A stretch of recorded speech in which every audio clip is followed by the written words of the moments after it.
Naam, hali gani mtazamaji wa YouTube channel ya Magwitwa TV Online. Habari zilizotufikia hivi punde ni kutoka ofisi ya Makamu wa Rais, ambapo ni Makamu wa Rais wa Jamhuri ya Muungano wa Tanzania ameandika barua ya kujiuzulu rasmi nafasi ya Makamu wa Rais wa Jamhuri ya Muungano wa Tanzania.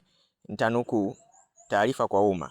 Leo tarehe 25 Agosti 2026 nimemwandikia barua Rais wa Jamhuri ya Muungano wa Tanzania Mheshimiwa Dr. Samia Suluhu Hassan kumjulisha kuwa nimeamua kustaafu rasmi siasa na utumishi wa umma. Hivyo nitajiuzuru nafasi ya Makamu wa Rais wa Jamhuri ya Muungano wa Tanzania kwa kuzingatia ibara ya 50 kifungu cha pili C ikisomwa kwa pamoja na ibara ya 149(2) ya Katiba. Kuanzia tarehe 4 Septemba 2026. Tarehe 27 Agosti 2025 nilimwahidi kwamba Mheshimiwa Rais Dr. Samia Suluhu Hassan kuwa nitamsaidia yeye na nchi yetu kwa uwezo wangu wote na kwa uaminifu.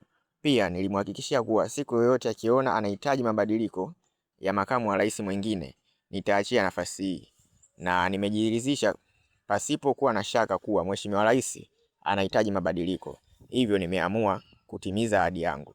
Kipekee namshukuru sana Mheshimiwa Samia na Chama cha Mapinduzi yani CCM kwa imani yao kwangu. Natumia nafasi hii pia kuwashukuru Watanzania wote kwa ushirikiano mkubwa mlionipa wakati wote nilipokuwa katika utumishi wa umma.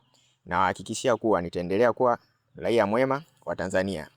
Balozi Dr. Emmanuel John Nchimbi, Makamu wa Rais wa Jamhuri ya Muungano wa Tanzania, siku ya tarehe 25 Agosti 2026. Mwisho wa kunukuu. Tuandikie maoni yako hapo kwenye comment section, na hii ni YouTube ya Magwitwa TV. Kwa updates mbalimbali za uhakika na ukweli, usisahau kubonyeza neno subscribe.